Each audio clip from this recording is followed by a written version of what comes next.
भारतीय सर्वोच्च न्यायालय आणि विविध उच्च न्यायालय यांचे विविध विषयांवरचे निकाल हे निश्चितपणे महत्त्वपूर्ण असतात. आणि असे महत्त्वपूर्ण निकाल प्रत्येक जण आपापल्या परीने आपापल्या प्रकरणांकरता वापरायचा प्रयत्न करत असतो. पण मध्यंतरी आम्ही एका ऑनलाईन कोर्टामध्ये हजर झालो होतो आणि तिथे गंमत म्हणजे आमच्या विरोधी पक्षाने काही असे निकाल दाखल केले होते. आणि ते जे निकाल दाखल केले होते, ते प्रत्यक्षात आमच्या बाजूचे होते. आणि हे माझ्या आधीच लक्षात आलं होतं, कारण तिथे ऑनलाईन काही 1-2 दिवस आधीच दाखल करतात. त्याच्यानंतर जेव्हा आमचं प्रकरण पुकारलं गेलं, त्या साहेबांनी ते सगळं बघितलं, तेव्हा त्यांच्याही ते लक्षात आलं आणि त्यांनी त्यांना विचारलं, की "आर you really sure that you want to file these citations on record, which in my opinion are favourable to the opposite party." हे ऐकल्यानंतर तो पक्षकार आणि त्या पक्षकारांचे वकील हे हादरल्याचं मला स्क्रीनवर सुद्धा दिसलं.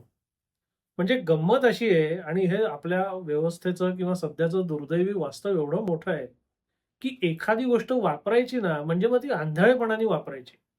लोकं देतात ना, मग आपण पण ते निकाल देऊन टाकायचे. मग ते निकाल नक्की कोणाच्या बाजूचे आहेत? ते निकालामध्ये नक्की म्हटलंय काय? ते आपल्याशी मिळतं-जुळतायत का? तसला काही विचारच करायचा नाही. बरं असं करून तुम्ही चुकीचे निकाल दिले तर काही बाबतीत चालून सुद्धा जाईल. एखादा निकाल तुमच्या बाजूनी तेवढासा नसेल, चालून सुद्धा जाईल. पण या प्रकरणात जे घडलं तसं विरोधी पक्षाच्या बाजूचा जर निकाल तुम्ही देऊन बसलात, तर ते तुमच्या अंगाशी नाही का येणार. हा मोठा प्रश्न लक्षात घेऊन आता निकाल देण्यापूर्वी किंवा महत्त्वाचे निकाल वापरण्यापूर्वी नेमकी काय खबरदारी घ्यावी, याची आपण थोडीशी चर्चा करणार आहोत. सगळ्यात पहिले आपण एक लक्षात घेतलं पाहिजे, की भारतीय सर्वोच्च न्यायालय हे देशात सर्वोच्च आहे. सर्वोच्च न्यायालयाचा निकाल देशभरातल्या कुठल्याही न्यायालयातल्या आपल्या प्रकरणाकरता आपण वापरू शकतो.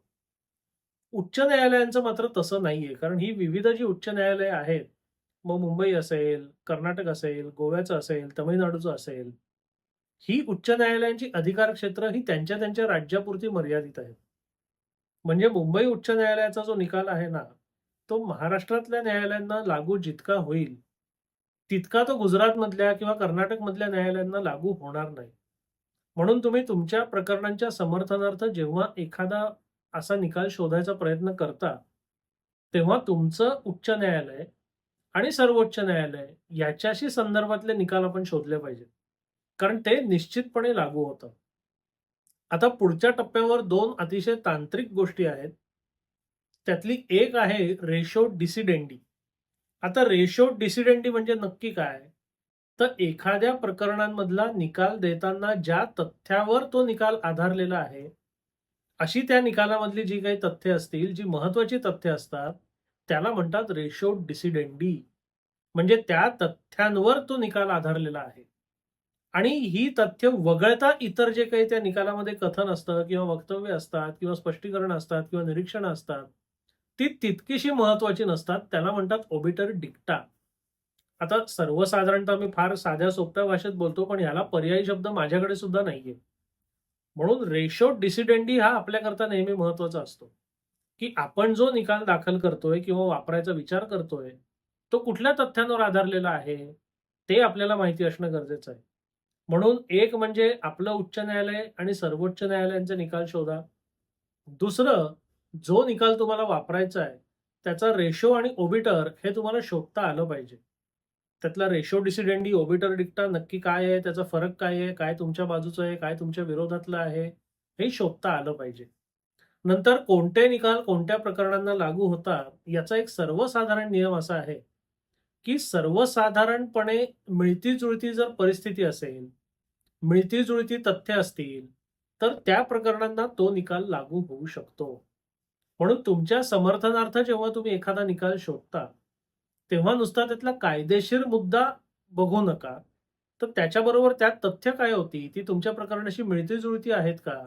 हे सुद्धा बघा. म्हणजे कायदेशीर मुद्दा महत्त्वाचा आहे का? तर निश्चितपणे महत्त्वाचा आहे. पण कोणतंही प्रकरण हे ज्याला इंग्लिशमध्ये म्हणतात, की mixture of question of fact and question of law. म्हणजे तथ्य आणि कायदा असे दोन्ही प्रश्नांचं मिश्रण हे प्रत्येक प्रकरणामध्ये असतं. म्हणून तुम्ही प्रकरण शोधताना किंवा वापरताना त्या प्रकरणातली तथ्य आणि तुमच्या प्रकरणातली तथ्य ही मिळती-जुळती आहेत का? त्यात उद्भवलेला कायदेशीर मुद्दा आणि तुमच्या प्रकरणातला कायदेशीर मुद्दा मिळता-जुळता आहे का? हा सुद्धा विचार केला पाहिजे. पुढचा महत्त्वाचा मुद्दा असतो तो म्हणजे हल्ली काय असतं, कोणतीही प्रकरणं जेव्हा शोधतात, मग तुम्ही ती पुस्तकांमध्ये शोधा किंवा इंटरनेटवर शोधा, त्याचा संक्षेपात माहिती तुम्हाला आधी दिली जाते. आणि बरेचदा काही वेळेला गंमत अशी होते, की संक्षेपातली माहिती ज्याला हेड नोट म्हणतात, हेड नोट तो निकाल, त्या निकालातला अंतिम आदेश याच्यात बरेचदा तफावत असते. कारण हेड नोट ही साहजिकपणे आकर्षक बनवली जाते. आणि हेड नोटवर विसंबून तुम्ही कोणत्याही निकालावर भरोसा ठेवू शकत नाही. म्हणजे एखादी हेड नोट तुमच्या बाजूची दिसतीये, पण तो निकाल तुमच्या बाजूचा आहे का? हेही तेवढंच महत्वाचं आहे. कारण महत्वाचा निकाल असतो. त्या निकालाचं प्रकाशन करताना हेड नोट काय लिहिली गेली हे तितकंसं महत्वाचं नसतं. म्हणून कोणताही निकाल वापरताना किंवा त्याच्यावर विसंबून राहताना हेड नोट याच्यावर विसंबून राहू नका. मगाशी म्हटल्याप्रमाणे तथ्यांची पण तुलना करा. अजून एक महत्त्वाचा मुद्दा असतो, तो म्हणजे तुम्ही जो निकाल वापरताय त्याची सद्यस्थिती एकदा तपासून बघा. कारण बरेचदा काय असतं, काही वेळेला समजा तुम्ही मुंबई उच्च न्यायालयाचा एखादा निकाल वापरलात, पण शक्य आहे की त्याच्यावर सर्वोच्च न्यायालयामध्ये अपील केलं असेल किंवा मोठ्या बेंचकडे अपील केलं असेल आणि तो निकाल बदलला असेल. आणि तो जर निकाल बदललेला असेल, तर जो निकाल वरच्या न्यायालयाने किंवा मोठ्या बेंचने उलटवलाय, तो तुम्ही वापरून काहीच उपयोग नाही ना हो.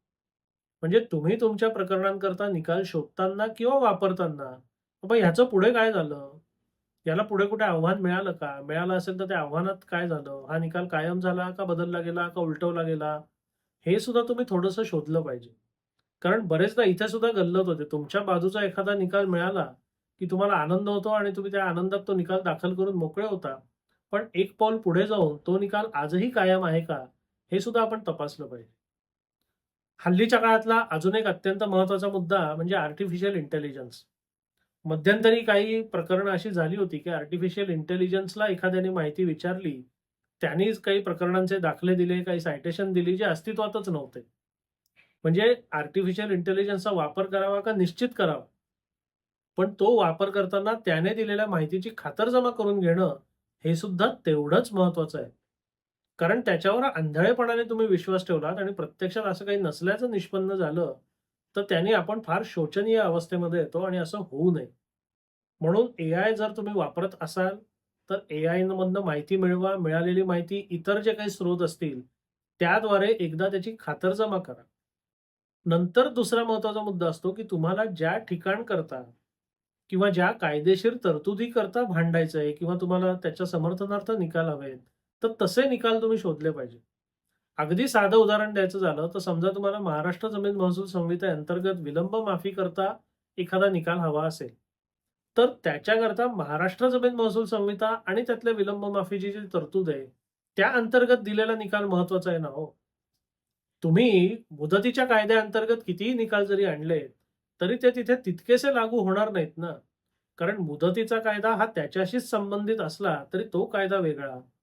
महाराष्ट्र जमीन महसूल संहिता हा कायदा वेगळा. तुमचं प्रकरण जर महसूल संहितेमध्ये असेल आणि तुम्हाला दाखले द्यायचे असतील, तर ते महसूल संहितेच्या तरतुदीचेच दिले पाहिजेत ना. भलत्या कायद्याच्या तरतुदीचे दाखले देऊन तसा उपयोग होत नाही. म्हणून कोणताही निकाल शोधताना, निकाल वापरताना या काही गोष्टींची कायम काळजी घ्या. रेशो डिसिडेंडी बघा, ओबिटर डिक्टा बघा, तथ्य बघा, हेडनोट बघा, प्रत्यक्ष निकाल काय झालाय ते बघा, त्या निकालाची आजची स्थिती बघा. एआय मधनं तुम्ही निकाल मिळवला असेल तर त्याची खातरजमा करा. ज्या तरतुदीकरता, ज्या कायद्याकरता तुम्हाला निकाल हवाय, तसाच निकाल शोधा. उगीच भलत्या कायद्याअंतर्गतला तुमच्या बाजूचा निकाल तुमच्या उपयोगी पडणार नाही. म्हणून तुम्ही पक्षकार असाल, तुम्ही वकील असाल आणि तुम्हाला प्रकरणांमध्ये विविध तुमच्या समर्थनार्थ खटले किंवा दाखले शोधायचे असतील, तुम्ही शोधू शकता, वापरू शकता. त्याचा निश्चितपणे फायदा होतो. पण तो फायदा होण्याकरता या गोष्टी समजून घेणं आणि याची काळजी घेणं गरजेचं आहे. कारण पहिली प्राथमिकता आपलं नुकसान न होणं ही असली पाहिजे. फायदा होणं किंवा न होणं हा पुढचा मुद्दा आहे. पण पहिली काळजी आपण घेतली पाहिजे, की बाबा आपल्या कुठल्या कृत्याने किमान आपलं नुकसान तरी होता कामा नये. फायदा होतो नाही होतो हे पुढच्या टप्प्यात बघता येईल. म्हणून पहिल्या प्राथमिकतेला तुम्ही सगळ्यात जास्त लक्ष द्या, सगळ्यात जास्त जागरूक राहा. आणि या सगळ्या गोष्टींचा वापर करताना या सगळ्या आणि इतर महत्त्वाच्या मुद्द्यांचं भान ठेवा, जेणेकरून त्या गोष्टी तुमच्या विरोधात अस्त्र म्हणून वापरल्या जाणार नाही. हा व्हिडिओ तुम्हाला कसा वाटला अवश्य कळवा. धन्यवाद.